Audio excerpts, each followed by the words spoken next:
वक्रतुंड महाकाय सूर्यकोटि समप्रभ निर्विघ्नं कुरु मे देव सर्वकार्येषु सर्वदा।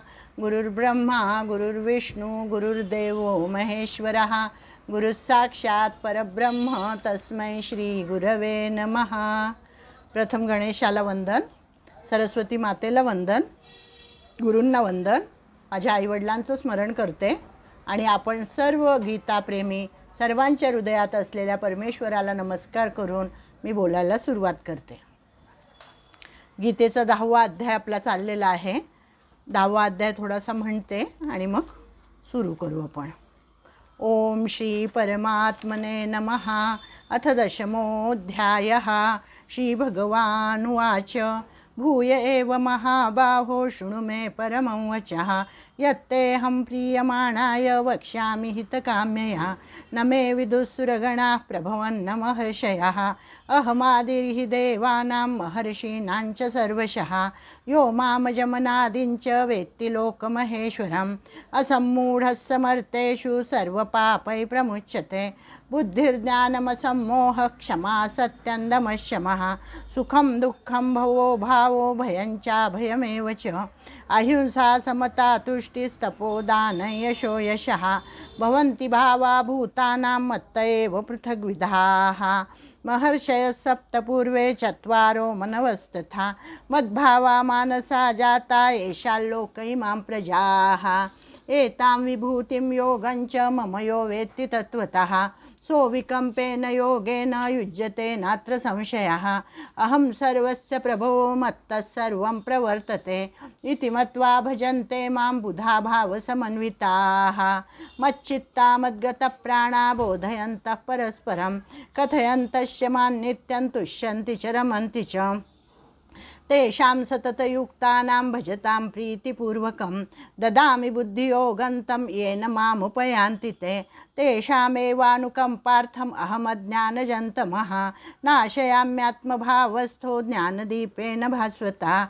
अर्जुन उवाच परं ब्रह्म परं धाम पवित्रं परमं भवान् पुरुषं शाश्वतं दिव्यम् आदिदेवमजं विभुम् आहुस्त्वां ऋषयः सर्वे देवर्षिर्नारदस्तथा असितो देवलो व्यासः स्वयं चैव ब्रवीषि मे सर्वमेतद्रुतं मन्ये यन्मां वदसि केशव न हि ते भगवन् व्यक्तिं विदुर्देवान् दानवाः स्वयमेवात्मनात्मानं वेत्थ त्वं पुरुषोत्तम भूतभावन भूतेश देवदेव जगत्पते वक्तुमर्हस्य शेषेण दिव्याह्यात्मविभूतयः याभिर्विभूतिभिर्लोकान् इमांस्त्वं व्याप्य तिष्ठसि कथं विद्यामहं योगिं स्वां सदा परिचिन्तयन् केषु केषु च भावेषु चिन्त्योऽसि भगवन्मया विस्तरेणात्मनो योगं विभूतिं च जनार्दन भूयः कथय तृप्तिर्हि शृण्वतो नास्ति मे मृतम्। श्रीभगवानुवाच हन्तते कथयिष्यामि दिव्याह्यात्मविभूतयः प्राधान्यतः कुरु श्रेष्ठ नास्त्यन्तो विस्तरस्य मे अहमात्मा गुडाकेश सर्वभूताशयस्थितः अहमादिश्च मध्यं च भूतानामन्त एव च आदित्यानामहं विष्णुर्ज्योतिषां रविरंशुमान् मरीचिर्मरुतामस्मि नक्षत्राणामहं शशि वेदानां सामवेदोऽस्मि देवानामस्मि वासवः इन्द्रियाणां मनश्चास्मि भूतानामस्मि चेतना रुद्राणां शङ्करश्चास्मि वित्तेशो यक्षरक्षसां वसूनां पावकश्चास्मि मेरुशिखरिणामहं पुरोधसां च मुख्यं मां विद्धि पार्थ बृहस्पतिं सेनानीनामहं स्कन्दः सरसामस्मि सागरः महर्षीणां भृगुरहं गिरामस्मेकमक्षरं यज्ञानां जपयज्ञोऽस्मि स्थावराणां हिमालयः अश्वत्थः सर्ववृक्षाणां देवर्षीणां च नारदः गंधर्वाणां चित्ररथः सिद्धानां कपिलो मुनिः। ओम तत्सत् श्रीकृष्णार्पणमस्तु। अनेक प्रकारच्या विभूती आपल्याला भगवंतांनी या अध्यायामध्ये सांगितलेल्या आहेत, त्यामुळे या अध्यायाचं नावच आहे विभूती योग। कारण की आपल्या अर्जुनाने प्रश्न विचारलेला होता की भगवंता मी तुला कुठे कुठे पाहू, कसा कसा पाहू, ते मला तू सांग. आणि त्यामुळे अर्जुनावर अतिशय प्रेम असल्यामुळे, अर्जुन हा भगवंताचा सखा असल्यामुळे, अतिशय आवडता असल्यामुळे भगवंतांनी त्याला सांगायला सुरुवात केलेली आहे की मी माझ्या दिव्य विभूती तुला सांगतो. त्याचे कारण तू माझा सखा आहेस, तू माझा भक्त आहेस. आणि तेव्हा भक्ताला हे रहस्य, हे राजगुह्य उलगडून दाखवावे, ही राजविद्या सांगावी, हे ईश्वराचे एक प्रकारे कर्तव्यच असतं. त्यामुळे ईश्वर ते आपलं कर्तव्य समजतो आणि भक्ताला त्याची इच्छा पूर्ण करतो. 10व्या अध्यायातल्या ह्या 20व्या श्लोकापासून तर भगवंतांनी अनेक विभूती, म्हणजे जवळजवळ त्यांनी सांगितलं 82 विभूती सांगितलेल्या आहेत की मी कुठे कुठे आहे, कसा कसा आहे. मग भगवान या ठिकाणी सांगतात, हंत ते आपले 18 श्लोक झाले होते, आता 19वा श्लोक आहे. भगवान म्हणतात आहे, हंत ते कथयिष्यामि दिव्या ह्यात्मविभूतयः प्राधान्यतः कुरु श्रेष्ठ नास्त्यंतो विस्तरस्य मे. अर्जुनाने मागच्या श्लोकात विचारलं होतं की भगवंता तू मला तुझ्या विभूती सांग. मग ह्या विभूती कशासाठी, मागेही आपण पाहिलं होतं की हा विभूती कशासाठी सांगतोय आणि आपण कशासाठी त्या ऐकायच्या, अभ्यास करायचा. तर ते जो मंद अधिकारी असतो, म्हणजे परमार्थ मार्गामध्ये एखादा जर मंद अधिकारी असेल तर त्याला सगुणोपासना चांगल्या प्रकारे करता यावी की कुठे कुठे मी भगवंताला पाहू, कशी कशी त्याची पूजा करू. आणि जो निर्गुण शुद्ध अधिकारी असेल, त्याच्याही वरच्या लेव्हलचा जो असेल, त्याला निर्गुणाच्या साक्षात्कारासाठी म्हणून ह्या विभूतींचा अभ्यास केला पाहिजे. आणि म्हणून भगवंतांनी ह्या विभूती सांगितलेल्या आहे. म्हणजे दिव्य म्हणजे जडापासून भिन्न अशा ज्ञानादी सत्ता स्फूर्तिमय धर्मयुक्त, म्हणूनच उत्तम अशा ह्या परमात्म विभूती, त्यांचे कथन भगवंत आता करतात. कशा आहेत या विभूती? अतिशय दिव्य आहेत. अतिशय म्हणजे स्फूर्ती आपल्याला याच्यामुळे येऊ शकते. ह्या विभूती कशा आहेत? अपरिमित आहेत. म्हणजे ज्ञानेश्वर माऊलींनी तर असं वर्णन केलेलं आहे की आपल्या अंगावर जेवढे केस आहेत ते कसे आपल्याला मोजता येत नाहीत, रोम आपल्याला मोजता येत नाहीत, तसं या विभूतीची गणनाच करता येणार नाही, एवढ्या भगवंताच्या विभूती आहेत. परंतु त्यातल्या मुख्य विभूतींचे इथे भगवंतांनी निरूपण केलेलं आहे आणि सांगायला सुरुवात केली आहे. 20व्या श्लोकामध्ये भगवान सांगतात, अहमात्मा गुडाकेश सर्वभूताशय स्थितः अहमादिश्च मध्यंच भूतानामंतयेव च. हे अर्जुना, मी सर्व भूतांच्या हृदयात असलेला सर्वांचा आत्मा आहे. हे इतकं मोठं आणि सगळ्यात मोठं तत्त्वज्ञान ज्याला म्हणायचं असं आहे की हे जर कळलं ना तर मग बाकी ठिकाणी सगळीकडे परमेश्वर दिसेल आपल्याला. की मुख्य म्हणजे काय की अर्जुना, सगळ्या भूतांच्या हृदयामध्ये त्यांचा आत्मा म्हणजेच माझी विभूती आहे, म्हणजे असं सांगितलेलं आहे.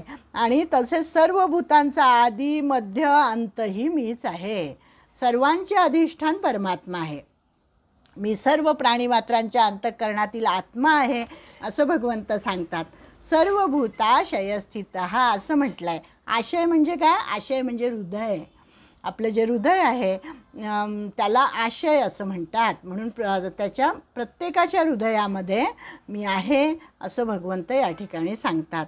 मी म्हणजे कोण? तर ईश्वर, प्रत्यक्ष सर्वज्ञ असा परमात्मा, सर्वेश्वर, परमपुरुष. आणि तो उत्पत्ती, स्थिती, लय हे सगळं सुद्धा भगवंतच आहे असं ते सांगतात. म्हणजे यावर आधारित अशा सर्व विभूती आता भगवान श्रीकृष्ण स्पष्ट करून सांगतात.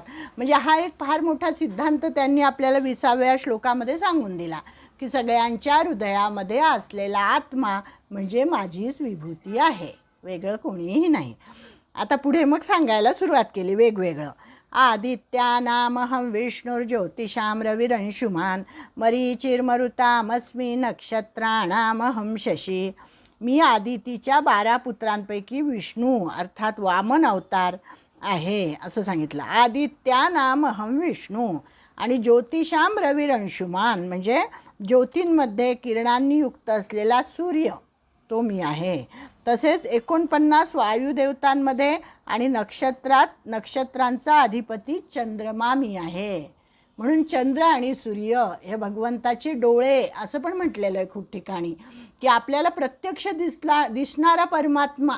आता हे बाकीच्या आपल्याला, आता आपण जर म्हटलं प्रत्येकाच्या हृदयामध्ये आत्मा मीच आहे, पण आपल्याला त्याचा अनुभव येत नाही. कारण आपल्याला कसं तू वेगळा मी वेगळा, किंवा आपल्या मनामध्ये राग लोभ द्वेष मद मत्सर हे सगळे असतात. त्यामुळे दुसऱ्याच्या मनातला आत्मा, हृदयातला आत्मा, त्याला आपण पटकनपणे परमेश्वर मानू शकत नाही. म्हणून मग त्यांनी सांगितलं की काय करा, तुम्ही आधी बाहेरचं बघा, मग चंद्र आणि सूर्य हे आपल्याला प्रत्यक्ष दिसतात. मग हे चंद्र आणि सूर्य म्हणजे माझी विभूती आहेत. म्हणजे रोज उठून सूर्याला नमस्कार, हे किती महत्त्वाचं आहे. त्यांनी सांगितलं आहे की 12 आदित्य सांगितलेले आहेत. सगळ्या आदित्यांमध्ये मीच विष्णू आहे. आणि वेगवेगळ्या ठिकाणी वेगवेगळी ही आदित्यांची नावं आलेली आहेत. आदित्य हे प्रातिनिधिक आहे, 12 मासांची ती प्रतीके आहेत. आणि त्यातला विष्णू हा सर्वश्रेष्ठ आहे आणि तो कार्तिकाचा स्वामी आहे असं म्हटलं आहे. म्हणजे याचा अर्थ त्यांनी इथे असं सांगितलं आहे की आषाढी ते कार्तिकी भगवंताचे शयन होते. देवशयनी एकादशी म्हणतो ना आपण, आषाढी ते कार्तिकी, तेव्हा ते झोपलेले असतात भगवान आणि मग नंतर पुन्हा जागे होतात, म्हणजे सृष्टीला जागे करतात. पावसाळा तेव्हा सरलेला असतो, कार्तिक महिना येतो तेव्हा, आणि पुन्हा सूर्याची किरणे पृथ्वी मातेला दिसायला लागतात. म्हणून भगवंत म्हणतात आदित्यामध्ये मी विष्णू आहे, आदित्यानाम अहम विष्णू. मग 12 आदित्यांची नावं आपल्याला माहिती आहेत, ह्याच्यामध्ये सांगितलेली आहेत. सूर्यनमस्कारामध्ये आपण म्हणतो बघा की मित्र रवी सूर्य भानू खगभूषण हिरण्यगर्भ मरीची आदित्य सवितृ अर्क भास्करेभ्यो नमो नमः, असा श्लोक आपण, म्हणजे ही 12 आदित्यांची नावं आहेत आणि ही सर्व विष्णूचीच विविध रूपे आहेत असं त्यांनी सांगितलं आहे. चंद्र नक्षत्रे तारा अग्नी इत्यादी सर्व प्रकाशमान वस्तूत भगवंताचे सर्वश्रेष्ठ रूप म्हणजे सूर्य होय. सूर्य, आणि सूर्याला उत्तम कर्मयोगी पण म्हटलेलं आहे. जेव्हा कर्मयोग शिकवत होते आपल्याला तेव्हा सूर्याचं उदाहरण देतात की वेळेवर उगवणं वेळेवर मावळणं त्याचं तो व्यवस्थित करत असतो. कोणापासूनही त्याला कसलीही अपेक्षा नाही की माझ्या उष्णतेमध्ये लोकांनी हेच केलं पाहिजे, माझ्या प्रकाशामध्ये हेच केलं पाहिजे, असं काही नाही. प्रत्येकाला स्वातंत्र्य आहे, सूर्याच्या प्रकाशात काय करायचं ते आपल्याला स्वातंत्र्य आहे, पण तो मात्र त्याचं उगवण्याचं काम त्याचं मावळण्याचं काम अगदी वेळेवर करत असतो. म्हणून सूर्याला उत्तम कर्मयोगी असं म्हटलेलं आहे. त्याच्यानंतर त्यांनी म्हटलं आहे आदित्यानाम अहम विष्णुर ज्योतिषाम रविरंशुमान मरीचिर मरुताम अस्मी. मरीची म्हणजे मरुतांमध्ये मी मरीची आहे असं भगवंत सांगतात. तर हे मरीची जे आहेत हे आवह प्रवह विवह परावह उद्वह संवह आणि परिवह असे जे 7 प्रधान मरुद्गण आहेत त्यांचा नायक म्हणजे मरीची होय. वायुपुराणामध्ये 49 मरुतांचा उल्लेख आला आहे. आता ही 49 नावं काही मी सांगत नाही, यांनी इथे सांगितलेली आहेत. म्हणजे याच्यामध्ये इतकी विस्तार आणि माहिती आपल्याला दिलेली आहे या ग्रंथामध्ये. त्यामुळे या मरीचींचं 49 मरुद्गण आहेत एवढं आपण लक्षात ठेवू. आणि त्याच्यातला जो मरीची आहे तो ती म्हणजे माझी विभूती आहे. त्याच्यानंतर नक्षत्र स्वामी चंद्र, नक्षत्रांमध्ये चंद्र ही माझी विभूती आहे असं सांगतात. मग नक्षत्रांमध्ये प्रधान असल्यामुळे चंद्र ही भगवंताची विभूती आहे. आणि चंद्र कसा असतो, आल्हाददायक असतो, शांत असतो आणि मनाचा स्वामी आहे चंद्र. चंद्र हा मनाचे द्योतक मानला जातो. 27 नक्षत्रांचा चंद्र हा स्वामी आहे.